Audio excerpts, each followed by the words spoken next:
Bonjour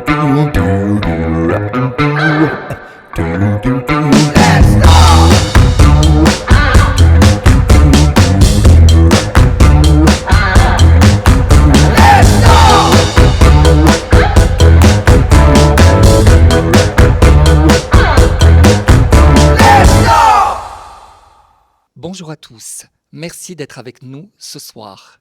Nous voici réunis pour une première émission, une rencontre, un trait d'union entre la santé et la culture. Santé, culture, toutes deux au premier plan de notre actualité. Depuis quelques mois déjà, le Covid a chamboulé nos vies. Mais ce n'est pas pour ça qu'il faut s'arrêter de vivre. À nous tous d'œuvrer pour être solidaires ensemble. L'objectif de cette émission est de soutenir la Fondation de la recherche médicale en y associant les artistes du territoire. La FRM, présidée en région par le Dr Gilles Roche, participe de cette espérance. Le travail des chercheurs, c'est l'espoir. La culture, c'est l'ouverture au monde, le partage, l'émotion, l'échange. C'est elle qui nous fait nous sentir vivants. Rencontre donc avec le docteur Christophe Maté, chercheur dans le domaine des médicaments anti-coronavirus à l'Institut des biomolécules de Montpellier. Docteur Maté, bonjour. Bonjour à vous. Vous travaillez sur les virus et spécialement sur le coronavirus.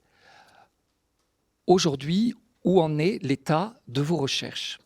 Alors déjà, quelques mots sur l'état des recherches. Donc, en premier, avant d'aborder ce qu'on fait, je vais d'abord déjà premièrement remercier la FRM, la Fondation pour la recherche médicale, donc, qui effectivement a financé un projet de recherche sur 12 mois avec pour objectif effectivement donc, de découvrir des nouveaux composés actifs contre le SARS-CoV-2, donc, qui est l'agent étiologique donc, de la Covid-19.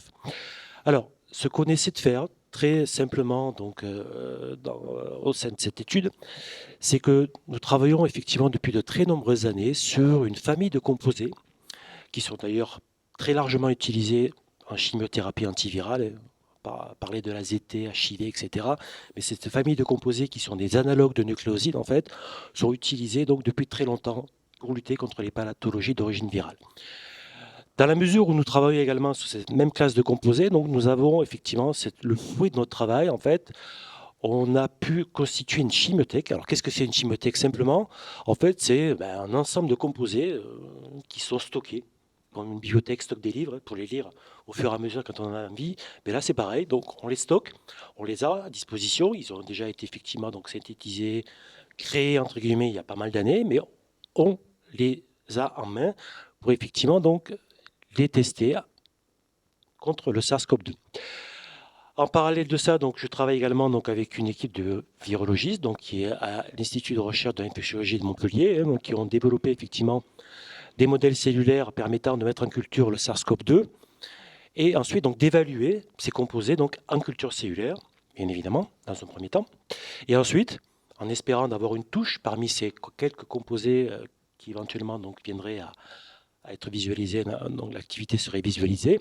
Ensuite, de prendre cette molécule, d'en imaginer d'autres, de synthétiser, de créer de nouvelles molécules pouvant également donc inhiber, voire encore mieux, effectivement, que celles qui sont actuellement sur le marché. Puisque je rappelle quand même qu'il n'y a pas de traitement antiviral contre cette maladie. On a entendu dans la presse le terme de repositionnement. Effectivement, donc en fait, on a un composé qui est actif contre quelque chose, on le repositionne sur la Covid. Bon, pour l'instant, il n'est pas sorti grand-chose de ce côté-là. Donc, vraiment, la création, la synthèse donc, de nouvelles molécules, ça serait quand même relativement important pour essayer de lutter contre cette maladie. En collaboration également, donc, je travaille avec une équipe donc, de bioinformaticiens qui, en fait, s'intéresse à... Alors, c'est très informatique, calcul, etc. Donc, à essayer de comprendre les interactions qu'il peut y avoir entre une molécule et sa cible virale. Je fais simple. Au niveau du virus. Donc ça, effectivement, c'est ce qu'on s'intéresse à faire depuis quelques mois au sein de notre laboratoire. Merci, docteur Maté. Quelle belle aventure riche de promesses, mais que serait votre engagement sans le soutien de tous ? La Fondation de la recherche médicale a besoin de vous. On compte sur vous. Faites un don à la recherche médicale par SMS au 92 300 en tapant le mot « chercheur ». Et maintenant, place à notre deuxième invité, l'artiste Emmanuel Job, le prince de la soul montpelliéraine. Emmanuel, je vous invite à nous rejoindre sur ce plateau. Bonjour. Bonjour Emmanuel. Bonjour Yann. La soul, c'est votre univers. Vous passez de l'afro au gospel en passant par la chanson. En quelques mots, Emmanuel, pour les auditeurs, pour le public qui vous découvre, qui ne vous connaît pas, pouvez-vous nous faire voyager, nous parler de votre bibliothèque musicale? Dans ma bibliothèque musicale, il y a toutes les bonnes musiques du monde, celles que j'estime être des bonnes musiques, parce que pour moi, elles sont authentiques, parce qu'elles partent de l'âme. Alors ça pourra être de la musique traditionnelle de n'importe quel pays, de la Chine, de l'Italie ou d'un pays d'Afrique. Ça pourrait être de la pop, du jazz, du gospel, la soul, qui est mon terroir musical habituel, et jusqu'aux musiques dites actuelles comme le rap ou les musiques techno ou autres. À partir du moment où le créateur, l'artiste, le musicien qui crée une musique, il met son âme, soul justement, pour moi c'est de la bonne musique et elle a toute sa place dans ma bibliothèque. Emmanuel, comment vous définiriez votre voix? Alors, ma voix est une voix de conteur, pas nécessairement de chanteur, bien que le chant soit, la voix soit l'instrument que j'utilise le plus. C'est une voix qui me sert à raconter des histoires qui me sont arrivées, qui sont arrivées à d'autres, et puis à apporter des gens vers, ça paraît un peu présomptueux, vers les profondeurs d'eux-mêmes, en fait. Si mon chant pouvait aider chacune des personnes qui l'écoutent à aller un peu plus vers lui-même, vers soi-même, alors là, je pense que j'aurais fait mon boulot de chanteur. J'aime beaucoup ce que vous dites, tout simplement parce que quand on vous entend chanter sur scène, en direct, en live, en concert, avec cette voix profonde, beaucoup d'émotions, de chaleur corsée, qui a une magnifique vibration. On voit qu'il y a un rapport qui est incroyable avec ce public, avec votre public, qui vous rend, c'est quelque chose assez démentiel. Comment vous parlez de ce rapport avec ce public et cette magie qui s'installe entre vous et le public? Pour moi, c'est l'essence même. Je sais pas, là, il y a le docteur Mattei qui parlait de ce sur quoi il travaille. Imaginez un chercheur qui cherche et qui trouve quelque chose dont il pense que ça pourrait aider l'humanité et que sa recherche reste dans le vide, en fait, qu'elle ne rencontre aucun écho. Pour moi, un artiste est un artiste parce qu'il y a un public. S'il n'y a pas de public, on est tous, chacun a une histoire à raconter, n'importe quel être humain a une histoire à raconter. Il ne devient artiste que quand il rencontre un public qui est prêt à écouter ce qu'il dit et qui est prêt à lui en renvoyer un écho, positif ou négatif, peu importe. C'est une proposition esthétique. Voilà. J'ai trouvé ceci, j'ai cherché longtemps comme un chercheur. Je me suis planté et finalement, je vous fais cette proposition esthétique. Qu'en pensez-vous? Et là, nous vivons, le Covid nous fait vivre une période très spéciale où de porteurs de vie et de porteurs de sens, nous sommes devenus non essentiels. Je fais un petit clin d'œil à la distinction qui a été faite entre les non essentiels et les essentiels. Et cette quête de sens-là, pour moi, est essentielle, quoi qu'on en dise. Et je trouve très intéressant que nous nous retrouvions tous les trois ici pour essayer de jeter un pont, justement, entre la recherche dont on a besoin. On a besoin de sortir de cette crise sanitaire dans laquelle nous a jeté le Covid. Mais on a besoin aussi de santé mentale. Et je pense que là, c'est peut-être une goutte d'eau dans l'océan ou les fleuves qu'il faudra faire couler pour que tous ensemble, en fait, on se rende compte que sans être classé de non essentiel ou d'essentiel, tous ensemble, on a quelque chose à faire et à dire pour en sortir. Si on se dit que certains doivent le faire et pas d'autres, à mon avis, c'est dommageable. C'est très intéressant. Vous rejoins sur cette passerelle. Docteur Maté, la recherche et la culture, deux éléments indispensables pour notre vivre ensemble aujourd'hui. Alors effectivement, donc, ces deux aspects donc, que vous venez de citer permettent effectivement de dire qu'on peut envisager une certaine relation entre la culture, évidemment, et la science. Alors cet aspect peut être une espèce de passerelle entre les deux. En fait, la culture, la musique, musicien, c'est un aspect créatif, l'âme. Donc, alors je ne sais pas si les chercheurs ont tous des âmes, mais ils l'expriment peut-être différemment. Et en particulier, donc, cet aspect création, donc conception de nouvelles molécules par rapport à une nouvelle pathologie, aller chercher effectivement peut-être des fois le petit détail qui fait que ça peut décoincer le système et ça peut arriver donc effectivement donc à amener quelque chose qui va effectivement donc apporter une solution thérapeutique à cette pathologie. Mais c'est vrai qu'il y a une certaine relation entre cet aspect culturel et cet aspect donc scientifique et création, on ne peut pas le nier, effectivement. Emmanuel, vous pouvez répondre. Je trouve totalement, oui, absolument. Il y a déjà le nombre d'heures passées à chercher, autant dans le domaine musical que dans le domaine de la recherche scientifique. Il y a le fait de travailler soit seul, soit en équipe. Les deux coexistent dans la recherche musicale comme dans la recherche scientifique. Et puis il y a cette joie innommable lorsqu'on trouve ou lorsqu'on pense avoir trouvé, et surtout qu'on pense que ce qu'on a trouvé va trouver un écho. Donc j'estime que les ponts sont faisables déjà entre ces deux domaines-là et entre tous les autres. Là, tout à l'heure, on lançait un appel à tous, mais je redis, sans que j'en fasse une tribune, tant que l'humanité tout entière, quels que soient les domaines dans lesquels nous sommes, n'est pas intégré dans la recherche de la solution, ce sera une solution trouvée par des sauveurs. Pour moi, il n'y a pas de sauveur, en fait. L'humanité se sauve parce qu'elle se met ensemble. Voilà. Merci Emmanuel. Docteur Maté, on parle depuis un moment déjà de tous ces gestes barrières. Est-ce que vous pouvez dire au public, aux auditeurs, pourquoi c'est si important et pourquoi on doit être prudent?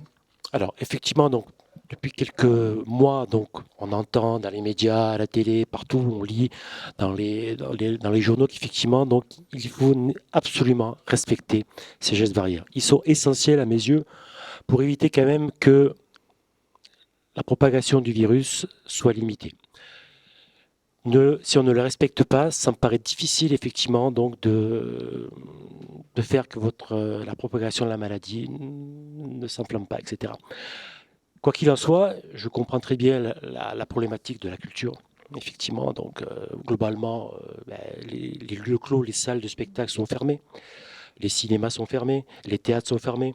Bref, donc c'est compliqué effectivement de vous exprimer, je pense, enfin en tout cas, je suis pas artiste, loin de là, de vous exprimer donc devant des gens. Quoi qu'il en soit, effectivement, donc il y a des études qui ont montré que les lieux clos quand même étaient propices à la contamination. C'est comme ça. On peut difficilement faire autrement que effectivement donc de limiter l'ouverture des spectacles, ou en tout cas d'imiter la jauge éventuellement. Mais ça, après, ce sont des décisions qui ne m'appartiennent pas. Et je peux pas dire effectivement je suis pour, je suis contre. Malheureusement, c'est comme ça. Il faut faire avec, en espérant que d'ici quelques mois, semaines, je ne sais rien, l'année prochaine peut-être ça aille mieux et que vous puissiez effectivement pleinement retrouver votre aspect création, communication avec le public et que ça tout le monde se sentira bien, les gens, vous, tout le monde, quoi. Merci docteur Maté pour être venu dans cette émission. L'émission se termine, mais il y a une surprise parce que nous allons retrouver Emmanuel Job qui va nous faire une production live musicale. Emmanuel, Qu'est-ce qu'on va entendre là maintenant? Nous allons entendre 3 chansons. La première qui parle de l'espoir, l'espoir que nous apporte la recherche, l'espoir que nous retrouvions bientôt, voilà, bientôt sans gestes barrières, sans gestes qui nous séparent les uns les autres, qu'on puisse se serrer les mains non plus avec les moignons, mais avec nos mains entières. Un jour, nous en rêvons tous, on puisse s'embrasser. Et après cette première chanson sur l'espoir, la deuxième chanson parlera de la femme. Pour moi, la femme est le point de départ de la santé. Parce que lorsque nous naissons, que ce soit garçon ou fille, celle dont notre santé dépend est notre maman, pas de notre papa. Notre maman, son lait, qui va nous soutenir, nous nourrir encore après le sevrage.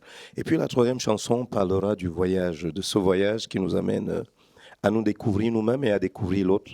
À travers le voyage, nous apprenons que l'autre, finalement, qu'on croyait différent, est notre semblable. Voilà. Eh bien, merci Emmanuel. Je vous invite à rejoindre votre talentueux musicien Benil Foucault, la Je- guitare basse. Absolument. C'est à vous. Merci. Et j'aimerais remercier, en fait, on parlait d'artistes et de culture. Il y a toute une équipe d'une dizaine de personnes là qui rendent possible cet échange. Et j'aimerais vraiment leur dire chapeau. Ils sont là depuis ce matin, travaillent d'arrache-pied. Et c'est grâce à eux, grâce à des artistes comme eux, que ceci est possible. Merci. Merci Emmanuel.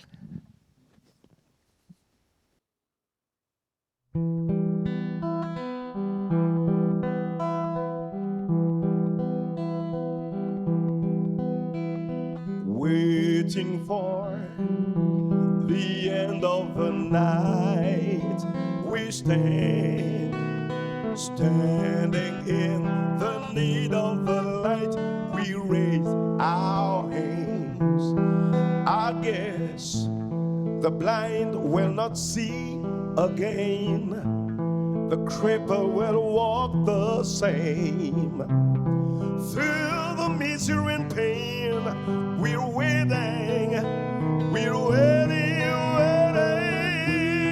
for the end of the night. We stand, standing in the need of the light.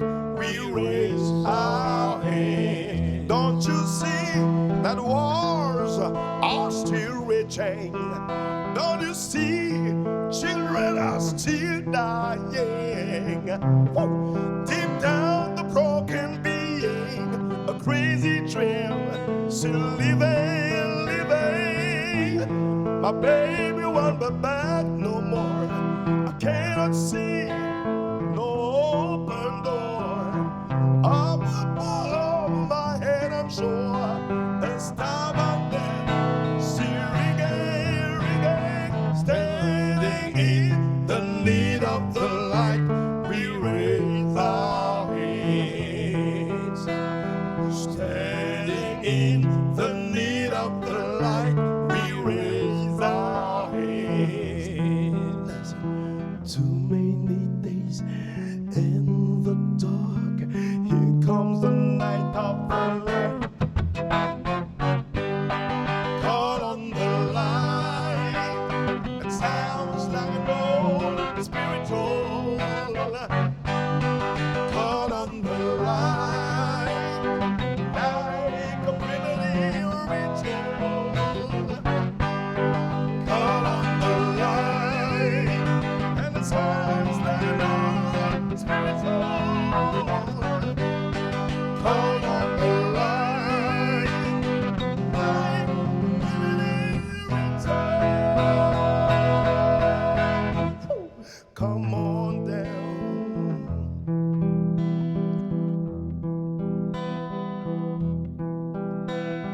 Come on down. Help me say it. Come on down. Say it again. Come on down. Say it again. Come on down. Say it again. Come on down. Come on down.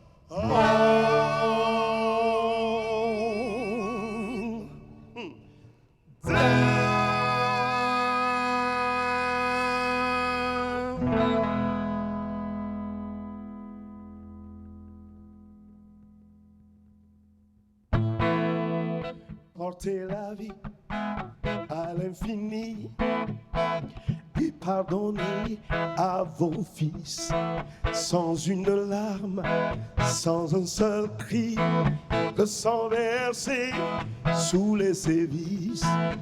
Puis un jour, vous dévoilez de ces voiles qui cachaient nos leurs. Osez l'amour sans renoncer à la liberté et au bonheur. Par-delà les milliers de frontières qui nous divisent, nous mettent en guerre. Que vous viviez dans ou de poussière, vous brillez de la même lumière. Ma soeur, ma mère, ma bien-aimée, toi ma lumière des nuits tombées, toi qui m'éclaires et toi qui sais comment défaire le mal qu'on fait. Debout et fier, au jour levé, dans l'aube claire, je t'ai rêvé, dansant l'amour sans te lasser, tournant autour des lâchetés, par-delà les milliers de frontières qui nous divisent, nous mettent en guerre. Que vous viviez d'or ou de poussière, vous brillez de la même lumière. Par-delà les milliers de frontières qui nous divisent, nous mettent en guerre. Que vous viviez d'or ou de poussière, vous brillez de la même lumière. La même lumière. Plier le dos quand vient le pire, savoir les mots d'amour, les rires, penser les peines de nos enfances, tant de blessures et de silence. Aimer sans jamais en rougir, briser les chaînes d'intolérance, pour que les hommes sachent guérir de la peur des dividendes.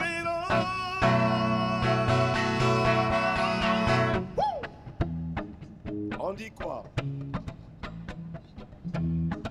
On dit quoi? Mais on dit quoi? Attention!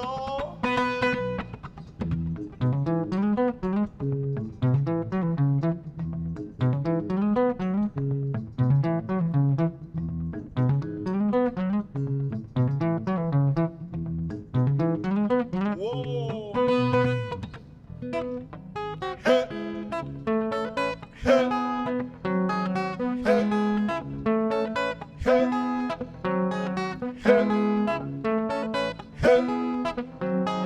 Hey! Hey!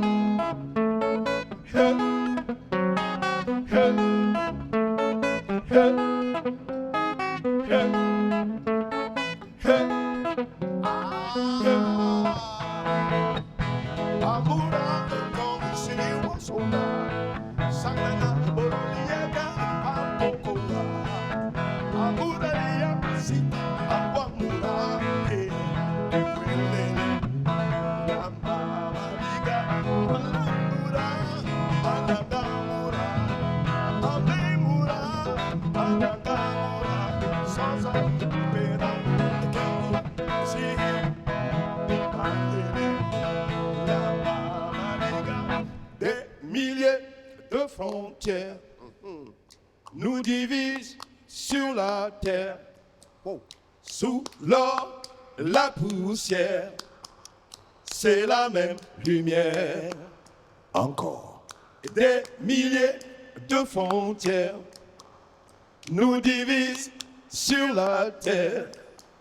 Sous l'or, la poussière, c'est la même lumière. Par-delà les milliers de frontières qui nous divisent, nous mettent en guerre.